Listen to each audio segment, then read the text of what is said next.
السلام عليكم ورحمة الله وبركاته. ازيكم عاملين ايه؟ وحشتوني جدا جدا.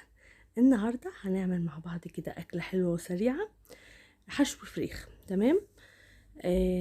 عندي وراك كده، كنت خالية الصدر بتاعها. انا دلوقتي كنت بالليل، فقلت اتبل الفراخ قبل ما ادخل انام كده. تتبيلة بسيطة قوي الصراحة، وبقيت بحبها وبقيت بعتمدها ان انا اعملها على طول. التتبيلة بقى عبارة عن عبارة عن معلقة صلصة، تمام، اللي هي في البرطمانات دي، دبس رمان، صويا صوص، تمام، كاتشب. دي السوائل. بحط معلقة صلصة، معلقة دبس رمان، معلقة صويا صوص، معلقة كاتشب، عصيرة ليمون، تمام، وبحط حبة زيت. بس كده، دي السوائل. وبعصر بقى ليمونة كده وبشيل البذر بتاعها. بس كده، تمام. دي السوائل، الحاجات السارة اللي بحطها. تمام. هحط بقى ملح، واحط كمون، واحط فلفل اسمر، احط كزبره، احط كاري، احط توم باودر، بصل باودر، البهارات بقى اللي بتحبيها. تمام. انا حطيت فلفل اسمر، وحطيت كمون، وحطيت، بحب الكمون في الفراخ، وحبه كزبره، مش كتير طبعا، الكزبره والكمون ما تكتريش. بابريكا، توم باودر، بصل باودر. طبعا اهم حاجه الكاري. تمام كده. بس التتبيله دي بقى بتكون احسن بكتير قوي من البصل والطماطم. يعني جربت دي وجربت دي، طبعا حب الزيت. لا الصراحه لما جربت دي ودي، انا الاول كنت بضرب زي ما كنت اكيد شفتوا طريقتي في الفراخ قبل كده، بضرب طماطم مع بصل مع فلفل في الخلاط، مع برضه البهارات اللي بتحبيها، وبتطلع حلو. بس الطريقه دي بتعجبني اكتر، بتديني يعني بتبقى كلها سوائل كده، فبتخلي كاني باكل فراخ مشويه من بره.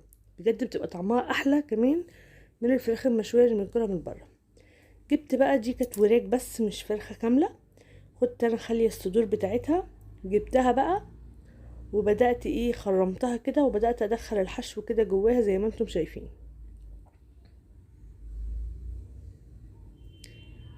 بس كده.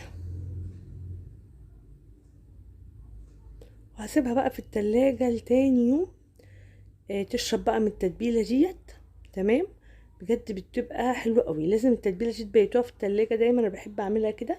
ما بحبش اصحى اتبل الفراخ، لا انا بحب اعملها قبلها بيوم في التلاجة. صراحة بتفرق جدا في الطعم، وبيكون طعمها حلو جدا. هروح بقى اشيلها في التلاجة واشوفكم الصبح، هتلاقولي الثواني جت لكم، شفتوا في ثواني جت لكم اهو. تاني يوم بقى، يوم الصبح كده، هحط بقى معلقة سمنة كده في الحلة. تمام. واحط حبة زيت، عشان انا حطيت الفراخ على النار. اول حاجة عملتها خالص، حطيت الفراخ على النار. تمام. بعد كده بقى هبتدي اعمل الخضار اللي هعمله جنبها. قلت اعمل قعدت افكر الصبح الصراحة، انا كنت ناوية اعمل معاها صينية بطاطس. فبعد كده رجعت قلت لا انا هعمل بسلة. تمام. رحت جبت بصلة وشوحتها كده في معلقة سمنة وحبة زيت.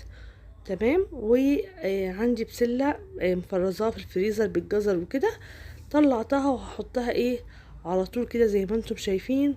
وهبتدي اقلبها مع البصل. اي حاجة تكوني مجمداها كده شوحيها، ما تحطيش الصلصة وبعد كده البسلة، لا، شوحي البسلة بتاعتك او ايا كان نوع الخضار، شوحيه مع البصل الاول، وبعد كده انزلي، وبعد كده بقى هنزل عليها بالصلصة. دي الطريقة الأحسن. ما تحطي الصلصة وبعد كده تسقطي البسلة كده وهي مجمدة، ما بتكونش حلوة الصراحة. لا أنا بحب أشوحها مع البصل. وكمان لو بعملها باللحمة، بنزل عليها عادي بعد اللحمة متشوحت بالبصل كويس، بنزل عليها بالبسلة، وبعد كده بنزل عليها بقى بالصلصة المضروبة في الخلاط، او انتي مفرزاها في الفريزر. بس اكيد خلاص محدش دلوقتي مفرز طماطم في الفريزر لان الطماطم غالية جدا، ربنا يرحمنا برحمته يا رب. بس كده. هجيب بقى كنت مقشرة كده بطاطساية واحدة بس، مقطعاها مكعبات صغيرة زي الجزر عشان تبقى في نفس حجم الجزر والبسلة يعني. وبرضو هنزل عليها عشان احنا طبعا الخطوة دي مش لازم تعمليها، بس انا ولادي ما بياكلوش البسلة غير ومعاها بطاطس. تمام. لقيت الحلة الصراحة صغنطوطه وهتوسخ لي البوتاجاز، وانا لسه مصبره البوتاجاز، قلت لا انقلها في حله كبيره ايه احسن لي بدل ما البوتاجاز بتاعي يتوسخ، فانا رحت نقلتها. انا مفكره الحله يعني حجمها كويس، لقيتها لا حجمها صغير. جبت بقى معلقه صلصه كده من اللي في البرطمان الاول، بشوحها برضو كده مع البسله والبصل بقى والبطاطس والجزر، كل ده اشوحه مع بعضه. عايزه اقول لكم الريحه كانت حلوه جدا وانا لسه عملتش اي حاجه. التشويحه دي بتدي طعم حلو قوي للخضار. عايزاكم تجربوا الطريقه دي ان شاء الله هتعجبكم. ده في اي خضار، باميه بقى، فاصوليا، بسله، اي نوع خضار اعملوه بالطريقه دي هيعجبكم جدا.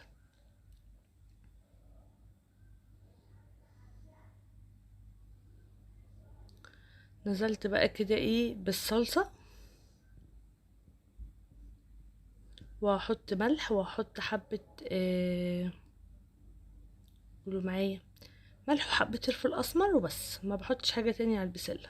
والطماطم انا ضربها في الخلاط بقرن فلفل وحته تومه كده، او عندك فص توم برضو ضربيه مع الطماطم بيديها نكهه حلوه قوي. بس كده، هو مكعب مرق بسله كده بيكون طعمها حلو جدا. صراحه بتعجب ولي، انا ما بحبش البسله يعني، بس هي بتعجب جوزي وولادي قوي بالطريقه ديت يعني.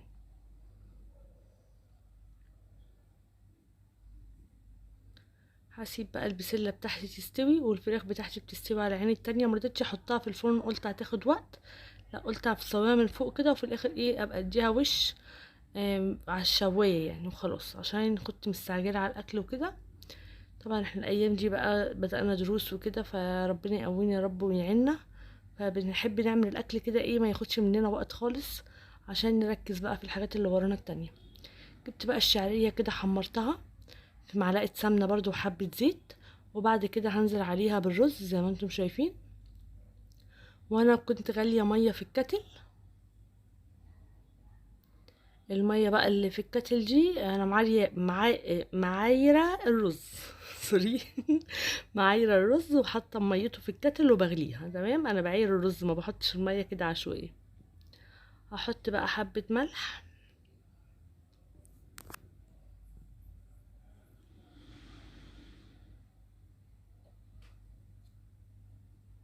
طبعا هو الرز مش حادق، انا بحط حبة حبة كده عشان ابقى عارفة انا بحط رز قد ايه، ملح قد ايه، عشان يطلع طعمه مظبوط معايا. ما بحبش الرز العادب انا. بقلب بقى كده، وهجيب الكتل اللي فيه المية المغلية وهنزل ايه عليه بالمية المغلية.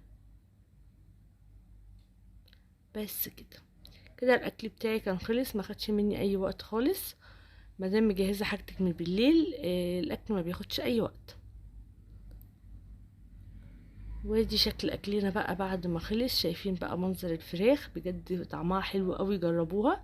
الورك مستوي لدرجه العظمه باينه منه بجد، كانت يعني كانت زبده كده، كانت حلوه قوي. والبسله والرز وكده خلصت اكلتنا النهارده. ما تنسوش تحطوا اللايك وتعملوا شير، واقول لكم مع السلامه.